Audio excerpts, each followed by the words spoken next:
இந்த சீனை வந்துட்டு எல்லாம் திருப்பி திருப்பி திருப்பி அவன் மைண்ட்ல லைக் ரீரன் பண்ணி பார்த்து பார்த்து அது ஏதோ இந்த வேர்ல்ட்ல இப்போ நடக்கிற மாதிரி தான் இருக்கு. சரியா? அது ஒரு லேட்டான ஒரு சாட்டர்டே ஆஃப்டர்நூன் அவங்க வந்து லேட்டா லஞ்ச் சாப்பிட்டுட்டு இருக்காங்க. டேவிடு அப்புறம் அவங்களோட ஆண்ட் எஸ்தர் வந்துட்டு அவங்களோட ஃபேமஸான அந்த மார்பிள் கேக் செஞ்சிருந்தாங்க. ஸோ அதை கொடுத்துட்டு போயிட்டு அப்படியே லஞ்சும் சாப்பிட்டு போயிடலாம் அப்படின்னு சொல்லிட்டு லஞ்ச்ல ஜாயின் பண்ணிட்டாங்க. அதுக்கப்புறம் அவங்களோட 3 குழந்தைங்களும் உட்காந்துட்டு இருக்காங்க. சரியா? ஸோ அவளுக்கு எல்லாருக்கும் நிறைய வேலை இருந்தாலுமே அவ என்ன பண்றான்னா, சரி இப்ப வர வர அந்த ஃபேமிலி கேதரிங் பண்றதுக்கே ரொம்ப கஷ்டமாயிடுச்சு. சரி ஓகே, இன்னைக்கு வந்து கொஞ்சம் லேட் ஆனாலும் பரவாயில்ல அப்படின்னு சொல்லிட்டு அவ வந்து வெயிட் பண்றான். சரியா? வேலை எல்லாம் இருந்தாலும் வெயிட் பண்றான். சரி, அதுக்கப்புறம் டேவிட் வந்து பெருமையா எஸ்தர் கிட்ட, எஸ்தர் உனக்கு விஷயம் தெரியுமா, இந்த மாதிரி எல்லாம் வந்துட்டு இப்போ வந்து ஒர்க்ல ஜாயின் பண்ணிட்டா அப்படின்னு சொல்லிட்டு ரொம்ப பெருமையா சொல்றாரு. ஆக்சுவலா எல்லாம் வந்துட்டு ஒரு இங்கிலீஷ் கிராஜுவேட்டு. அவங்களுக்கு வந்துட்டு ரொம்ப ட்ரீம்ஸ்லாம் இருந்துச்சு, ஒரு புக் கிரிட்டிக் ஆகணும் அப்படின்னு சொல்லிட்டு. பட் அவங்களுக்கு கல்யாணம் ஆயிட்டு 3 குழந்தைங்களாம் வந்ததுக்கு அப்புறம் அவங்களால வந்துட்டு லைக் அக்கேஷ்னலா மேகசின்ஸ்க்கு ஆர்டிக்கல் எழுதி கொடுக்கறது, அந்த மாதிரி அக்கேஷ்னலான ஒர்க் மட்டும்தான் அவங்களால பண்ண முடிஞ்சது. அது ஒரு கட்டத்துக்கு அப்புறம் குழந்தைங்களாம் வளர்ந்ததுக்கு அப்புறம் அவங்களுக்கு இவர் நிறைய தேவைப்படல அப்படின்றப்ப வேலை தேட ஆரம்பிச்சா. பட் வந்து அது ரொம்ப கொஞ்சம் வயசாயிடுச்சுல அவளுக்கு. ஸோ வயசானதுனால இப்ப வேலைக்கு போறப்போ அவங்க யங் பீப்புளை தான் ஹையர் பண்றதுக்கு ரொம்ப இன்ட்ரெஸ்ட் காட்டிட்டு இருப்பாங்க. ஸோ இவளுக்கு திருப்பி திருப்பி ரிஜெக்ஷன் ஃபேஸ் பண்ணி இல்ல வேணாம் அப்படின்னு சொல்லிட்டு அந்த ஐடியாவே விட்டுட்டான். பட் இப்ப மே 2008 அவ ஹஸ்பண்ட் வந்து அவளோட கிளையண்ட் மூலமா இந்த வேலையை வாங்கி கொடுத்துருப்பாங்க. அவன் மனசு நினைச்சுப்பா கிளையண்ட் மூலமாவா இல்ல மிஸ்டர்ஸ் மூலமாவான்னு தெரியல அப்படின்னு சொல்லிட்டு. சரியா? வாங்கி கொடுத்துருப்பாங்க. ஸோ அவளுக்கு வந்துட்டு இன்னும் 2 வீக்ஸ்ல வந்து 40th பர்த்டே இருக்கு. ஸோ இந்த 2 வீக்ஸ் 40th பர்த்டே இருக்கிறப்போ இந்த மாதிரி அவளுக்கு வேலை கிடைச்சிருக்குன்னு டேவிட் ரொம்ப பெருமையா அப்படியே சொல்லிட்டு இருப்பாரு. அப்ப வந்து ஹே சும்மா இருங்க, அது சும்மா நான் ஒரு லிட்டரரி ஏஜென்ட்டா தான் இருக்கேன் அப்படின்னு சொல்லிட்டு அவ சொல்லுவா.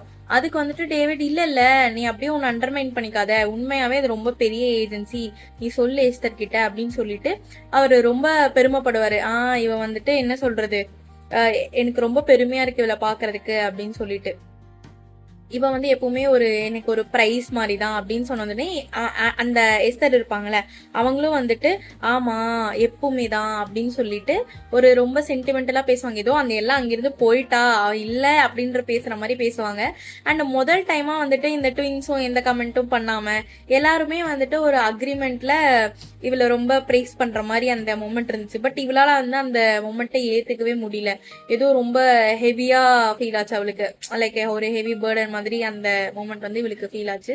ஸோ இப்போ வந்து இவங்க ஹாப்பி நியூஸ் ஷேர் பண்ணிட்டு இருக்கிற இந்த டைமிங்ல ஜெனட்டை சொல்லணும்னா, எனக்கும் ஒரு ஹாப்பி நியூஸ் இருக்கு, இந்த மாதிரி நான் கல்யாணம் பண்ணிக்கலாம்னு முடிவு பண்ணிட்டேன் அப்படின்னு அவ சொன்ன உடனே எல்லாருமே வந்துட்டு ஒரு மாதிரி ஷாக் ரியாக்ஷன் கொடுப்பாங்க. டேவிட்லாம் அப்படியே சாப்பிட்டுன்றது ஃபோர்க்லாம் சைட்ல எடுத்து வச்சிருவாரு.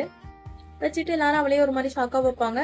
உடனே அவ வந்துட்டு, என்ன என் சந்தோஷத்தை எல்லாரும் செலிப்ரேட் பண்ணுவீங்கன்னு பார்த்தா இப்படி ஒரு மாதிரி கோல்ட் ட்ரீட்மெண்ட் கொடுத்துட்டு இருக்கீங்க எனக்கு அப்படின்னு சொல்லிட்டு ஒரு மாதிரி டிசப்பாயிண்ட் ஆயிடுவா. டேவிட் வந்து என்ன சொல்லுவாருன்னா, நீ இப்ப வந்து கல்யாணம் பண்ணிக்கிறேன்னு சொல்ற அப்படின்ன உடனே, ஆமா எனக்கு தெரியும் நான் எங்க இருக்கேன்னு நீங்க ஃபீல் பண்றீங்கன்னு. ஆனா ஸ்காட்டும் நானும் வந்துட்டு 8 months ரிலேஷன்ஷிப்ல இருக்கோம். ஸோ நாங்க வந்து இப்ப ரெடியா இருக்கோம்னு ஃபீல் பண்றோம் அப்படின்னு நான் சொல்ல உடனே வந்துட்டு எல்லாம் வாய் அப்படின்னு கேட்பா. இப்ப வந்து இவ ஜெனட் என்ன நினைச்சிருப்பானா, ஹவ் எங்க கல்யாணம் பண்ணலாம் எப்போ பண்ணலான்னு கேட்பாங்கன்னு பார்த்தா ஒய்னு கேட்ட உடனே அவளுக்கு ரொம்ப என்ன சொல்றது ஷாக் ஆயிடும். உடனே வந்துட்டு ஏன்னா நான் அவனை லவ் பண்றேன் அப்படின்னு சொல்லிட்டு அவ சொல்லுவா. லைக் அவளோட டோன் எப்படி இருக்குன்னா ஒரு மாதிரி நான் உன்னை லவ் பண்றேன் அப்படின்ற மாதிரி, லைக் என்ன சொல்றது, இது ஒரு ஆப்வியஸான கொஸ்டின் அப்படின்ற மாதிரி இருக்கும். சரியா? ஏன் ஏன் என்னாச்சு இப்ப எல்லாம் என்ன நினைப்பானா, என்னம்மா என்ன பிரச்சனை, ஏன் இவ்வளவு அவசரப்படுற, நீ என்ன பிரெக்னண்டா இருக்கியா அப்படின்னு கேட்பா. உடனே இப்ப ஆண்ட் எஸ்தர் வந்துட்டு அவங்க சேர்லயே வந்துட்டு லைக் என்ன சொல்றது, அச்சோ இந்த எங்க தெரியாம வந்து மாட்டிக்கிட்டோம் போல இருக்கே அப்படின்னு சொல்லிட்டு ஒரு இந்த ஆன்டாசிட் டேப்லெட் இருக்கும்ல அதை எடுத்து போட்டு சூ பண்ண ஸ்டார்ட் பண்ணிடுவா. உடனே அந்த அவி இருக்கான்ல அவன் வந்துட்டு நேரங்காலம் தெரியும் நான் அங்கிள் ஆக போறேன் அப்படின்னு சொல்லிட்டு அவன் சிரிப்பான். எல்லாம் வந்துட்டு போயிட்டு அவ பொண்ணோட கை பிடிச்சிட்டு உனக்கு தெரியும்ல நாங்க எப்பவுமே உனக்கு சப்போர்ட் பண்ணுவோம்ல அப்படின்னு சொல்லிட்டு ஒரு மாதிரி அண்டர்ஸ்டாண்டிங்கா பேச ட்ரை பண்ணுவா. அப்ப வந்து ஜெனட் சாரி கோவமா கை இப்படி எடுத்து விட்டு என்ன எம்பாரஸ் பண்ண பாக்குறியா, ஏன் நான் வந்து பிரெக்னெண்டா இருந்தா மட்டும்தான் கல்யாணம் பண்ணுமா, நான் வந்துட்டு அவனை லவ் பண்றேன் அதனாலதான் நான் கல்யாணம் பண்றதுக்கு முயற்சி பண்றேன் அப்படின்னு சொல்லிட்டு ஒரு மாதிரி கோவமா சொல்லுவா. இப்ப எல்லாம் என்ன சொல்லுவானா, நான் உனக்கு ஹெல்ப் பண்ணும் தானே ட்ரை பண்றேன் அப்படின்னு சொன்னதுக்கு நீ என்னை இன்சல்ட் பண்ணி ஹெல்ப் பண்ண ட்ரை பண்றியா அப்படின்னு சொல்லிட்டு அவ ஒரு மாதிரி ரொம்ப லைக் என்ன சொல்றது டிசப்பாயிண்ட் ஆயிட்ட வந்து அவ பேசுவா. நானும் அவனு 8 மாசமா டேட் பண்ணிட்டு இருக்கோம் அப்படின்னு சொல்லிட்டு சொல்லுவா. உடனே எல்லாம் வந்துட்டு ஒரு மாதிரி என்ன 8 மாசம் தானே, 8 மாசம் எல்லாம் ஒண்ணுமே இல்ல, நானும் உங்க அப்பாவுமே 20 வருஷமா கல்யாணம் பண்ணிருக்கோம், ஆனா எனக்கும் அவருக்கும் எங்களை பத்தி ஃபுல்லா தெரியும் அப்படின்னு சொல்ல முடியும்னா அப்படி சொல்ல முடியாது, 8 மாசம் எல்லாம் எதுவுமே இல்ல அப்படின்னு சொல்லிட்டு அவ சொல்லுவா. இப்ப அவன் என்ன சொல்லுவான்னா, கடவுள் வந்து இந்த உலகத்தை கிரியேட் பண்றதுக்கே லைக் 6 நாள் தான் ஆச்சு அப்படின்னு அவன் ஒரு மாதிரி சம்பந்தமே இல்லாம அதை எடுத்துட்டு வந்து போடுவான். அப்ப எல்லாருமே ஒரு மாதிரி அவனை ஒரு மாதிரி இப்படி பாப்பாங்க. சோ அதனால அமைதியாயிடும், ஒரு மாதிரி கோல்டு ஸ்டேர் கொடுக்கறனால அவன்ட்டு அமைதியாயிருவான். சோ இப்ப இந்த எஸ்கலேட் ஆயிட்டு இருக்கிற இந்த டென்ஷன்லாம் பார்த்துட்டு டேவிட் வந்துட்டு அப்படியே அவரோட லைட் ப்ரௌன் ஐஸை வச்சு அவரோட பொண்ணை வந்துட்டு ஒரு மாதிரி என்ன சொல்றது பார்த்துட்டு, உங்க அம்மா என்ன சொல்ல வராருன்னா, இந்த மாதிரி டேட் பண்றது ஒரு விஷயம், ஆனா கல்யாணம் பண்றன்றது ரொம்ப வித்தியாசமான ஒரு விஷயம். அதுக்கு ஜெனட் என்ன சொல்லுவானா, நீங்க என்ன நான் எப்பவுமே டேட் பண்ணிட்டே இருப்பேன்னு நினைச்சீங்களா அப்படின்னு சொல்லிட்டு அதுக்கு பதில் சொல்லுவா இந்த மாதிரி டேவிட் கேக்குறதுக்கு. அப்ப எல்லாம் என்ன சொல்லுவானா, ஆக்சுவலா நாங்க உண்மையா என்ன எதிர்பார்த்தோம்னா நீங்க வந்துட்டு க்ரோ அப்பார்ட் ஆயிடுவீங்க, லைக் கொஞ்ச நாள் தான் இந்த மாதிரி டேட் பண்ணுவேன் அதுக்கப்புறம் போயிடுவேன், நீ சீரியஸான ரிலேஷன்ஷிப்குள்ள போக மாட்டேன்னு நாங்க நினைச்சோம் அப்படின்னு சொல்லிட்டு அவளோட தாட் ப்ராசஸ் அவகிட்ட சொல்லுவா. இப்ப ஜெனட் என்ன சொல்லுவானா, இனி என்னமா நினைச்சிட்டு இருக்க, உனக்கு வந்துட்டு உன்னோட ஓன் இன்செக்யூரிட்டி உன்னோட பயத்தெல்லாம் வந்துட்டு நீ ஏன் மேல போட பாக்குற, நீ எங்கான வயசுல கல்யாணம் பண்ணி குழந்தைலாம் பெத்து ரொம்ப கஷ்டப்பட்டிருக்க, அதே மிஸ்டேக்க நான் பண்ணுவேன் நீ நினைச்சியா, நான் அந்த மாதிரிலாம் பண்ண மாட்டேன். அப்ப அப்படி சொன்ன உடனே எல்லாருக்கும் வந்துட்டு அப்படியே மூஞ்செல்லாம் ஒரு மாதிரி செகப்பா யாரோ அவளை அரைஞ்ச மாதிரி அவளுக்கு இருந்துச்சு. அவளுக்கு மனசுக்குள்ள வந்துட்டு அவ எங்க இருக்கப்பா எவ்வளவு கஷ்டப்பட்டா பிரெக்னன்சி வச்சுட்டு அப்படின்னு சொல்லி அதெல்லாம் அவளுக்கு ஞாபகம் வருது. அப்படி ரொம்ப கஷ்டப்பட்டதுனால திருப்பி 6 வருஷம் கழிச்சு இந்த ட்வின்ஸ் வந்து அவங்க பெற்றிருப்பாங்க. அண்ட் ஜெனட் வந்து ஒரு ப்ரீ மெச்சூரான பேபி. சோ அவங்க ரொம்ப கஷ்டப்பட்டிருப்பாங்க சரியா. இப்ப வந்துட்டு டேவிட் என்ன சொல்லுவான்னா, இங்க பாரு ஸ்வீட் ஹார்ட், நீ எனக்கு வந்து நீ டேட் பண்ண ஆரம்பிச்சப்போ எங்களுக்கு வந்து ரொம்ப ஹாப்பியா இருந்துச்சு அப்படின்னு சொல்லிட்டு அவன் ஒரு டிஃப்ரெண்ட் ஸ்ட்ராட்டஜி வந்து ட்ரை பண்ணுவான். பட் அவன் நல்ல பையன் தான் இல்லன்னு நாங்க சொல்ல, பட் ஒருவேளை நீ கிராஜுவேஷனுக்கு அப்புறம் நீ உன்னோட ஐடியாவை மாத்திக்கலாம் இல்லையா, லைக் இப்ப நீ அவன் நல்லவன் நினைக்கிற அதுக்கப்புறம் நீ மாத்திக்கலாம்ல அப்படின்னு சொல்லிட்டு அவன் சொன்ன உடனே ஜெனட் வந்துட்டு ஒரு மாதிரி இப்படி சொல்லிட்டு, ஓ ஸ்காட் ஜூயிஷ் இல்லைன்னா நீங்க இப்படி பண்றீங்க, இதே வந்துட்டு ஸ்காட்டுக்கு பதிலா ஒரு ஆர்ன்னு பேரு வச்ச ஒரு ஜூயிஷ் பையனா இருந்தா நீங்க இப்படிலாம் பேசுவீங்களா அப்படின்னு சொல்லிட்டு பேசின உடனே டேவிட்டுக்கு வந்து ரொம்ப ஒரு மாதிரி ஆயிடும். ஏன்னா டேவிட் வந்து அவர் ஒரு முற்போக்கான ஆளு, இந்த மாதிரி கேஸ்ட் அந்த மாதிரிலாம் வீட்டுக்குள்ள பேசாம லைக் ஒரு பாகுபாடு இல்லாம தான் அவர் இருக்கிற மாதிரி அவர் நம்பிட்டு இருக்காரு. சோ இவ இப்படி சொன்ன உடனே அவருக்கு ரொம்ப ஒரு மாதிரி ஆயிடும், நம்ம ஓப்பன் மைண்டட்னு நினைச்சோம்ல அப்படின்னு சொல்லிட்டு.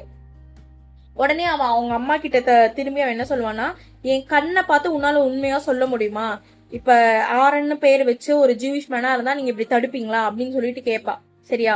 உடனே அவளோட வாய்ஸ் வந்து எப்படி இருக்கும்னா, அதுல ஒரு ஒரு கோவம் ஒரு ஏளனமா பேசுவாங்கல்ல அந்த மாதிரி இருக்கும். அதாவது இப்ப எல்லாருக்கும் என்ன பயமா இருக்கும்னா, ஒருவேளை இதெல்லாம் நம்மளோட பொண்ணு மனசுக்குள்ள இருக்கு போல, அதெல்லாம் வந்து சேர்ந்துட்டு இருக்கு போல, இந்த மாதிரி எண்ணங்கள்லாம் லைக் என்ன சொல்றது ஸ்டோர் பண்ணி வச்சுக்குவாங்களே எமோஷன்ஸ் எல்லாம், அந்த மாதிரி அவளுக்கு ஒரு மாதிரி குட்டிசா டக்குன்னு பயம் வந்துடும் சரியா. ஸ்வீட்டா நான் உங்ககிட்ட கண்டிப்பா ஒரு உண்மையா நான் வந்து சொல்ல விரும்புறேன், எனக்கு தெரியும் நீ இளமையா இருந்துட்டு லவ்ல இருந்தா அது எவ்வளவு வண்டர்ஃபுல்லா இருக்கும்னு சொல்லிட்டு எனக்கு தெரியும், என்ன நம்பு. ஆனா கல்யாணம் பண்றப்பன்னு வரப்போ ஒரு டிஃப்ரெண்ட் பேக்ரவுண்ட்ல இருக்கவங்களை கல்யாணம் பண்றது அப்படிங்கிறது வந்துட்டு ஒரு பெரிய கேம்பிள் தான். உன்னோட பேரண்ட்ஸா உனக்கு எது நல்லது இருக்கணுமோ அதுதான் நடக்கணும்னு நாங்க நினைப்போம் அப்படின்னு அவன் சொல்றான். உடனே ஜெனட் வந்துட்டு, நீங்க பண்ற விஷயம் தான் எனக்கு கரெக்டான விஷயம் ரைட்டான விஷயம், நீங்க எப்படி நினைக்கிறீங்க அப்படின்னு சொல்லிட்டு அவ வந்து கொஸ்டின் கேட்க, இந்த கொஸ்டின் வந்துட்டு டக்குன்னு எல்லாம் ஒரு மாதிரி ஷேக் பண்ணிடுது. உடனே அவன் வந்துட்டு பா அப்படின்னு சொல்லிட்டு இந்த மாதிரி தலையை தேய்ச்சிட்டே லைக் அச்சோ மைக்ரைன் வர ஸ்டார்ட் ஆகுற மாதிரி இருக்கு அவளுக்கு. அப்போ உடனே ஜெனட் என்ன சொல்றான்னா, நான் உன்னை லவ் பண்றேம்மா, உங்களுக்கு புரியுதா, அதுக்கு ஏதாவது ஒரு மீனிங் உங்களுக்கு இருக்கா அப்படின்னு சொல்லிட்டு ஒரு மாதிரி ரொம்ப உணர்ச்சி வசப்பட்டு வந்து அவங்க அம்மா கிட்ட வந்து கேக்குறா. அவன் வந்துட்டு என் மனசு லைக் ஒரு மாதிரி ஹார்ட் பீட் வந்து ஃபாஸ்டா இது பண்ண வைக்கிறான், அவன் இல்லாம என்னால வாழ முடியாது அப்படின்னு அவன் சொன்ன உடனே எல்லாம் வந்துட்டு டக்குன்னு சிரிச்சிடுறா. லைக் அவளுக்கு அவன் பொண்ணை வந்துட்டு மார்க் பண்ணும் அந்த மாதிரிலாம் எந்த எண்ணமும் கிடையாது. அவளுக்கு வந்து இது ஒரு மாதிரி டக்குன்னு ரொம்ப பயமா இருக்கு. இது வரைக்கும் ஜெனட் கூட ஹண்ட்ரட்ஸ் ஆஃப் ஃபைட் வந்திருக்கு, இல்லன்னு இல்ல. ஆனா இது வந்து ஏதோ ரொம்ப பெருசா இருக்கிற மாதிரி அவளுக்கு தோணுது. அப்ப வந்துட்டு ஜெனட் கேக்குற, அம்மா நீங்க வந்து லவ்ல இருந்ததே இல்லையா அப்படின்னு சொல்லிட்டு அவளோட டோன் வந்து ரொம்ப ஒரு மாதிரி ஹார்ஷா போயிட்டு ஸ்டார்ட் ஆகுது. நீங்க இது வரைக்கும் லவ்ல இருந்ததே இல்லையா அப்படின்ற மாதிரி அவ கேக்குறா. உடனே எல்லாம் வந்துட்டு என்ன ஒரு பிரேக் விடு, என்ன இப்போ சும்மா டே ட்ரீம் பண்ணிட்டு இருக்காம ரியாலிட்டிக்கு வா, நீ வந்து யூஆர் பீயிங் சோ அப்படின்னு சொல்லிட்டு என்ன கரெக்டான வேர்டுன்னு சொல்றதுக்கு அவளுக்கு தெரியல. அட் லாஸ்ட்ல வந்துட்டு யூஆர் பீயிங் சோ ரொமான்டிக் அப்படின்னு சொல்லிட்டு ஒரு மாதிரி சொல்றா. உடனே இப்ப ரொமான்டிக்கா இருக்கிறது என்ன தப்பு அப்படின்னு சொல்லிட்டு ஜெனட் ஒரு மாதிரி ரொமான்டிக்கா இருந்தா என்ன தப்பு அப்படின்னு எனக்கு ரொம்ப அஃபண்ட் ஆயிட்டு அவ பேசுறா. சரியா, இதுக்கப்புறம் வந்துட்டு really what is wrong with being romantic அப்படின்னு சொல்லிட்டு எல்லாம் அவளுக்குள்ளேயே ஒரு மாதிரி யோசிக்க ஆரம்பிக்கிறா. ஏன் எப்ப இருந்து நம்மளுக்கு இந்த மாதிரி ரொமான்ஸை பார்த்தா கோவம் வருது அப்படின்னு சொல்லிட்டு அவளாலேயே அந்த கொஸ்டினுக்கு வந்து பதில் சொல்ல முடியல. அவ வந்து அவ பொண்ணுகிட்ட என்ன சொல்றான்னா, நீ எந்த காலத்துல வாழ்ந்துட்டு இருக்க, இந்த காலத்துல எல்லாம் பொண்ணுங்க வந்துட்டு லவ் பண்றவங்களை கல்யாணம் பண்ணிக்கிறதுல at the end of the day யாரு வந்து நல்ல ஹஸ்பண்டா இருப்பாங்க, அவங்க குழந்தைங்களுக்கு யாரு நல்ல அப்பாவா இருப்பாங்க, யாரு ரிலையபிளா இருப்பாங்கன்றத பார்த்துதான் வந்துட்டு கல்யாணம் பண்ணிக்குவாங்க அப்படின்னு சொல்லிட்டு அவ சொல்றா. சொன்ன உடனே என்ன ஆகுது அப்படின்னா, டக்குன்னு அவ ஹஸ்பண்ட திரும்பி பாக்குறா. டேவிட் வந்துட்டு அப்படியே கை கட்டிட்டு லைக் என்ன சொல்றது, அப்படியே அவளை இப்படி பாக்குறாங்க. உடனே ஜென்னட் வந்துட்டு, நீ ஏன் இப்படி பண்றன்னு எனக்கு தெரியும், உனக்கு என்ன பார்த்தவும் என்னோட யூத் பார்த்தும் ரொம்ப பொறாமையா இருக்கு, அதனாலதான் நீ இப்படி பண்ணிட்டு இருக்க, என்னையும் உன்ன மாதிரி ஒரு அன்ஹாப்பியான ஹவுஸ் ஒய்ஃபா மாத்தணும் நீ பாக்குற அப்படின்னு சொன்னோடனே டக்குன்னு எல்லாரோட மனசுல ஏதோ ஒரு வெயிட்டான கல் வச்ச மாதிரி இருக்கு. ஒருவேளை நம்மள சுத்தி இருக்கிறவங்களால நம்மள சீக்கிரட்டா இந்த மாதிரிதான் பாவமா பாக்குறாங்களோ, எல்லாரு கணக்குமே நான் ரொம்ப ஒரு சோகமான ஹவுஸ் ஒய்ஃப் இந்த மாதிரிதான் தெரியறணும் அப்படின்னு சொல்லிட்டு ஒரு மாதிரி யோசிக்கிறா. நம்மளோட ஃப்ரெண்ட்ஸ் நெய்பர்ஹுட்ல இருக்கிறவங்க ஏன் நம்ம ஹஸ்பண்ட் கூட இப்படிதான் பாக்குறாங்களோ, இப்போ நான் வந்துட்டு ஒரு மேரேஜ்ல ட்ராப்பா இருக்கிற மாதிரி தெரியறணும் அப்படின்னு சொல்லிட்டு ஒரு மாதிரி அவளுக்குள்ளே ஒரு சந்தேகம் வருது. அது ஒரு மாதிரி பெயின்ஃபுல்லா அவளுக்கு இருக்கு. அதுக்கப்புறம் டேவிட் வந்துட்டு, நீ உங்க அம்மா கிட்ட சாரி சொல்லு அப்படின்னு சொல்லிட்டு சொல்லுவான். அப்புறம் எல்லாம் வந்துட்டு, இல்ல நான் அவகிட்ட சாரி எதிர்பார்க்கல அப்படின்னு சொல்லிட்டு ஒரு மாதிரி ரொம்ப சோகமா சொல்றா. ஜெனட் வந்துட்டு அவங்க அம்மா கிட்ட ஒரு மாதிரி இப்படி ஒரு மாதிரி பார்த்துட்டு அதுக்கப்புறம் சேரை புஷ் பண்ணிட்டு அவ அப்படியே அந்த போட்டிருப்பாங்க நாப்கின் அப்படியே தூக்கி போட்டு அவ அப்படியே உள்ள போயிடுறா. அவளை ஃபாலோ பண்ணி மெதுவா அந்த ட்வின்ஸும் அப்படியே உள்ள போயிடுறாங்க. போனதுக்கு அப்புறம் அந்த ஆண்ட்டும் வந்துட்டு ஏதோ ஒரு ரீசன் சொல்லிட்டு அவளும் கிளம்பி இந்த மாதிரி போயிடுறா. அவ போறப்பயும் அந்த ஆன்டாசிட் டேப்லெட் கடைசியா ஒன்று வச்சிருப்பா, அதை சாப்பிட்டுதான் போயிருப்பா. சரியா, இப்ப வந்துட்டு டேவிடும் எல்லாவும் அந்த டேபிள ரொம்ப ஆக்வர்டா அப்படியே உட்காந்துட்டே இருக்காங்க. இப்ப வந்துட்டு எல்லாருக்கும் வந்து இந்த மாதிரி ஒரு சிச்சுவேஷனை ஃபேஸ் பண்றதுக்கே ஒரு மாதிரி ரொம்ப கஷ்டமா இருக்கு. இந்த ஆக்வர்ட்னஸ், இந்த அமைதி, லைக் இது எதுவுமே இந்த ஜெனட்டை இன்வால்வ் பண்ணியே இல்லை அப்படிங்கறது அவங்க ரெண்டு பேருக்குமே தெரியும். ஸோ டேவிட் என்ன பண்ணுவார்னா, அப்படியே அந்த ஃபோருக்கு இப்படி எடுத்து அப்படியே சைட்ல வச்சுட்டு, ஸோ நான் என்ன கன்க்ளூட் பண்றது, இப்போ நீ வந்துட்டு நீ லவ் பண்ணவங்கள கல்யாணம் பண்ணலன்னு நான் கன்க்ளூட் பண்ணிக்கிட்டுமா அப்படின்னு சொல்லிட்டு கேட்பான். உடனே எல்லாம் வந்துட்டு, ப்ளீஸ் நான் அதை சொல்லலான்னு உங்களுக்கும் தெரியும் அப்படின்பா. உடனே அப்ப நீ என்னதான் சொல்ல வந்த அப்படின்னு சொல்லிட்டு அப்படியே ஃபோர்க்க பார்த்துட்டே அப்படியே பேசுவாரு. நான் வந்துட்டு நான் என்ன கல்யாணம் பண்றப்போ நீ என்ன லவ் பண்ண நான் நினைச்சேன் அப்படின்னு சொன்ன உடனே, ஆமா எல்லாம் வந்துட்டு ஆமா அப்ப வந்துட்டு நான் வந்து உங்களை லவ் பண்ணேன் அப்போ அப்படின்ற மாதிரி ஒரு மாதிரி ஆட் பண்ணிடுவா. சரியா, அப்ப எப்ப நீ என்ன லவ் பண்றத ஸ்டாப் பண்ண அப்படின்னு சொல்லிட்டு டேவிட் ஒரு மாதிரி கேட்பாரு.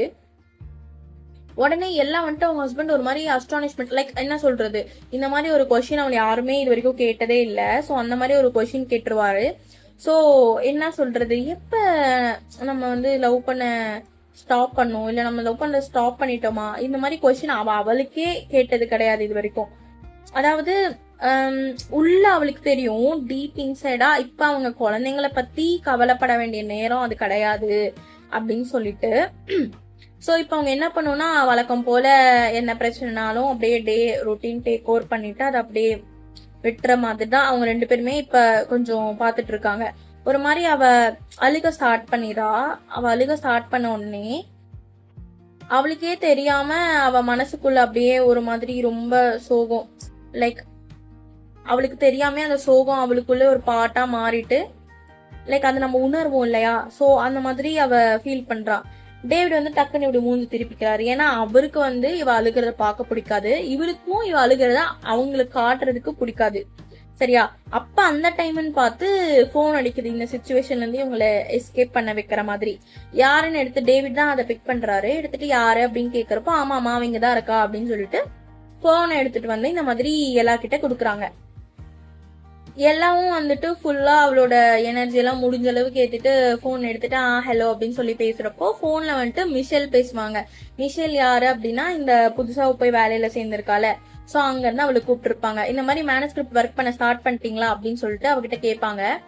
இப்ப அவளுக்கு வந்துட்டு என்ன சொல்றதுன்னு தெரியாது. ஏன்னா அவ இன்னும் ஸ்டார்டே பண்ணல. அது வந்து யாரோ ஒரு அன்னோன் யூரோப்பியன் ஆத்தரோடது.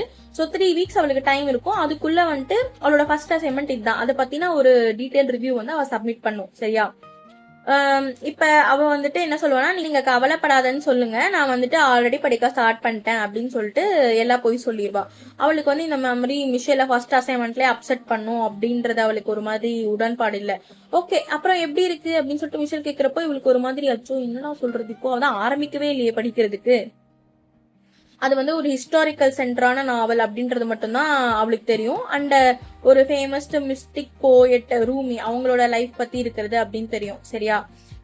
அண்ட் இவ வந்துட்டு என்ன சொல்லுவானா, ஓ அது ரொம்ப மிஸ்டிக்கலா இருந்துச்சு அப்படின்னு சொல்லிட்டு ஒரு மாதிரி அப்படி லைக் சிரிச்சு மழுப்புறதுக்கு பாப்பா. ஆனா மிஷேல் வந்துட்டு ஃபுல்லா பிசினஸ் மைண்டட் உமன். சரி ஓகே, அவ இந்த மாதிரி பிளாட்டா சொல்லுவா, இங்க பாரு எனக்கு வந்துட்டு டக்குன்னு இது நீ எடுத்துக்கோ, அதாவது உனக்கு இதை விட லைக் நீ நினைக்கிறத விட இது எழுதுறதுக்கு கண்டிப்பா நிறைய டைம் எடுக்கும், so you better start with it அப்படின்ற மாதிரி அவ பேசுவா. இப்ப அந்த மிஷேலோட பேக்ரவுண்ட் வந்து ஒரு மாதிரி கத்துன்னு சவுண்ட் கேட்கும். சோ இவ என்ன இமேஜின் பண்ணிக்குவானா, மிஷேல் வந்துட்டு ஒரே டைம்ல அப்படியே இமெயிலுக்கு ரிப்ளை பண்ணிட்டு அப்படியே போன் பேசிட்டு அந்த மாதிரி மல்டி டாஸ்க் பண்ணிட்டு இருக்கா போல அப்படின்னு சொல்லிட்டு வந்துட்டு இமேஜின் பண்ணுவா. இப்ப மிஷேல் வந்துட்டு நீ இன்னும் இருக்கியா அப்படின்னு கேட்பா போன்ல ஒரு நிமிஷத்துக்கு அப்புறம். இருக்கேன், இங்க பாரு இப்ப வந்து இங்க கிரேசியா இருக்கு, எனக்கு வேலை இருக்கு, நான் போகணும், ஆனா நீ மனசுல வச்சுக்கோ உன்னோட டெட்லைன் வந்து 3 வீக்ஸ்ல அப்படின்னு சொல்லிட்டு அவ சொல்லுவா. இவ வந்துட்டு எல்லாம் வந்துட்டு எனக்கு தெரியும் அப்படின்னு சொல்லிட்டு ஒரு மாதிரி டிட்டர்மைண்டா சவுண்ட் பண்றதுக்கு அவ வந்து ட்ரை பண்ணுவா. பண்ணிட்டு கண்டிப்பா நான் டெட்லைனை மேக் பண்ணிடுவேன் அப்படின்னு சொல்லிட்டு அவ சொல்லுவா. சரியா? ட்ரூத் என்ன அப்படின்னா எல்லாம் வந்துட்டு இப்ப ஷோரா இல்ல. இப்ப அவளுக்கு இருக்க மைண்ட் செட்ல வந்துட்டு ஏதோ ஒரு ஹிஸ்டாரிக்கல் புக்ல அன்னோன் ஆத்தர் எழுதினது. இப்ப ஃபர்ஸ்ட் அவளுக்கு ஒரு மாதிரி எக்ஸைட்டடா தான் இருக்கும். இந்த அசைன்மெண்ட் அவளுக்கு கொடுத்தப்போ ஏதோ ஒரு அன்னோன் ஆத்தரோட ஃபேட் வந்துட்டு லைக் இப்ப அவ கையில இருக்குல்ல, ஒரு குட்டி பாட்டு அவ பிளே பண்ண போறாளா அப்படின்னு சொல்லிட்டு. பட் ஹிஸ்டாரிக்கல் ரிலேட்டடா படிச்சு அது இது பண்ற அளவுக்கு அவளுக்கு இப்ப முடியுமான்னு கேட்டா ஒரு மாதிரி முடியாத மைண்ட் செட்ல தான் அவ இப்ப இருக்கா.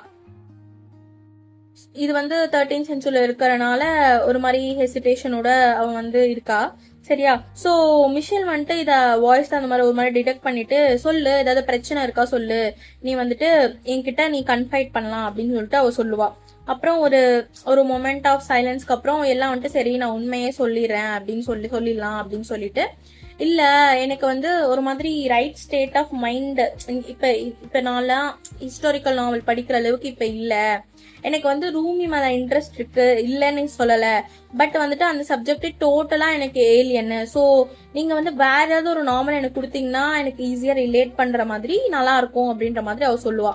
இப்ப வந்துட்டு மிஷேலுக்கு அது கேட்ட உடனே டக்குன்னு ஒரு மாதிரி கடுப்பாயிருவாங்களே, இது என்ன அப்ரோச், நீ வந்துட்டு உனக்கு தெரிஞ்ச கான்செப்ட்ல இருக்கிற புக் வச்சுதான் ஒர்க் பண்ணணும்னா கிடையவே கிடையாது.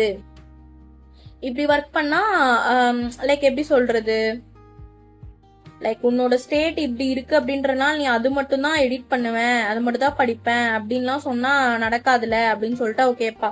இல்ல நான் அப்படி சொல்ல வரல அப்படின்னு சொல்லிட்டு அச்சோ நம்ம என்னடா சொல்லிட்டோம் அப்படின்னு சொல்லிட்டு எல்லாம் அப்படியே யோசிக்கிறா. லைக் என்ன சொல்றது, இப்ப இந்த ஆஃப்டர்நூன்ல மட்டுமே அவ எவ்வளவு சமாளிக்கிற மாதிரியே பேசிட்டு இருக்கால, இல்ல நான் அப்படி சொல்ல வரல அந்த மாதிரி சொல்லிட்டு அப்படி சொல்லிட்டா உடனே டேவிட பாக்குறா. டேவிட் ஒருவேளை அவனும் நோட்டீஸ் பண்ணிருப்பானோ நம்ம திருப்பி இதே மாதிரி பேசணும்னு சொல்லிட்டு அப்படின்னு பாக்குறப்போ டேவிடோட ரியாக்ஷனை வந்துட்டு அவளால லைக் அவன் என்ன யோசிக்கிறான் அப்படின்னு சொல்லிட்டு இன்டர்பிரட் பண்ண முடியாது. ஸோ அப்ப மிஷேல் வந்து சொல்றான், இந்த மாதிரி நிறைய நேரத்துல நம்ம படிக்கிற புக்குக்கும் நம்மளுக்கும் சுத்தமா சம்மந்தமே இருக்காது, அதுதான் நம்மளோட ஜாபே. இப்ப வந்துட்டு நான் என்ன பத்தி ஒரு புக்கு படிச்சேன்னா, ஒரு பிராத்தல்ல ஒர்க் பண்ணிட்டு இருக்கிற ஒரு ஈரானியன் உமன் டெஹ்ரான்ல இருந்து அவ வந்துட்டு எப்படி கண்ட்ரி விட்டு ஃப்ளீ ஆயிட்டு போறா அப்படிங்கறத நான் வந்து படிச்சேன் இந்த வாரம் தான். நான் வந்துட்டு எடுத்துட்டு போய் ஈரானியன் ஏஜென்சி கிட்ட கொடுங்க, நான் சொல்ல முடியும் அப்படின்னு சொன்னோடனே எல்லாக்கே ஒரு மாதிரி லைக் ஒரு மாதிரி சின்னசா ஃபீல் பண்ணுவோம்ல, ஒரு மாதிரி நம்மளே ஏதோ ஒரு தப்பு பண்ணிட்டா அந்த மாதிரி அவ ஃபீல் பண்றா. அண்ட் வந்துட்டு மிஷன் என்ன கேக்குறான்னா, இப்ப லிட்ரரி ஏஜென்ட்டோட லைக் அவங்களோட அந்த புக்கோட ஒர்க்கே என்ன அப்படின்னா, ஒரு டிஸ்டன்ட் லேண்ட் அண்ட் கல்ச்சரை வந்துட்டு கனெக்ட் பண்றதால ஒரு குட் லிட்ரேச்சர் அப்படின்ற மாதிரி அவ சொல்றா. கரெக்ட் தான், ஆமா அப்படின்னு சொல்லிட்டு நீ வந்து நான் சொன்னதை மறந்துரு அப்படின்னு சொல்லிட்டு கண்டிப்பா 3 வீக்ஸ்ல ரிப்போர்ட் வந்து நான் கொடுத்துருவேன் அப்படின்னு சொல்லிட்டு எல்லாம் சொல்றா. அவளுக்கே வந்து ஏண்டா அவளுக்கு கோவம் வருது இந்த மாதிரி மிஷேல் அவகிட்ட பேசினதால, மிஷேல் மேல. அண்ட் அவன் மேலே அவளுக்கு ஒரு மாதிரி வெறுப்பு வருது, நாம ஏன் இதை வந்து நம்மளுக்கு நடக்க விட்டோம் அப்படின்னு சொல்லிட்டு. சரியா, அதுக்கப்புறம் மிஷேல் வந்துட்டு வண்டர்ஃபுல், அதான் அப்படிதான் இருக்கணும் அப்படின்னு சொல்லிட்டு ஒரு மாதிரி தட்ஸ் த ஸ்பிரிட் அப்படின்னு சொல்லிட்டு அவளை ஹைக் பண்ணி விட்டுட்டு, அதுக்கப்புறம் நீ தப்பா நினைச்சுக்காத, பட் நீ என்ன மனசுல வச்சுக்கணும் அப்படின்னா, நீ பின்ன வேலை வேணான்னு சொன்னா உன்னோட ஹாஃப் வயசு இருக்கிறவங்க எல்லாம் அந்த வேலைக்கு வந்துட்டு ரெடியா இருக்காங்க. சோ இது வந்து உன்னை கண்டிப்பா மோட்டிவேட்டடா வச்சுக்கும்னு நினைக்கிறேன் அப்படின்னு சொல்லிட்டு போனை வச்சிருவா. போனை வச்சதுக்கு அப்புறம் டேவிட் வந்துட்டு ஒரு மாதிரி ரிசர்வ்டு ஃபேஸோட எல்லாம் பார்த்துட்டே இருக்கான். அவளுக்கு வந்து இதுக்கு மேல வந்துட்டு ஜென்னட்டோட ஃபியூச்சரை பத்தி திருப்பி திருப்பி அதை பத்தி பேசுறதுக்கு அவளுக்கு முடியல. ஆக்சுவலா டேவிட் என்ன எதிர்பார்த்திருப்பானா, அவங்க எங்க விட்டாங்களோ அங்கிருந்து பேசாம எதிர்பார்த்திருப்பான். ஆனா இவளுக்கு லைக் இவ வந்துட்டு திருப்பி திருப்பி அதை பத்தி பேச வேணாம் அப்படின்ற மாதிரி இவ ஒரு மைண்ட் செட்டுக்கு போயிடுவா. சரியா, சோ மிச்சம் அடுத்து என்ன நடக்குது அப்படின்னு சொல்லிட்டு நெக்ஸ்ட் எபிசோட்ல பார்க்கலாம். மறக்காம சப்ஸ்கிரைப் பண்ணிடுங்க. தேங்க்யூ, பாய்.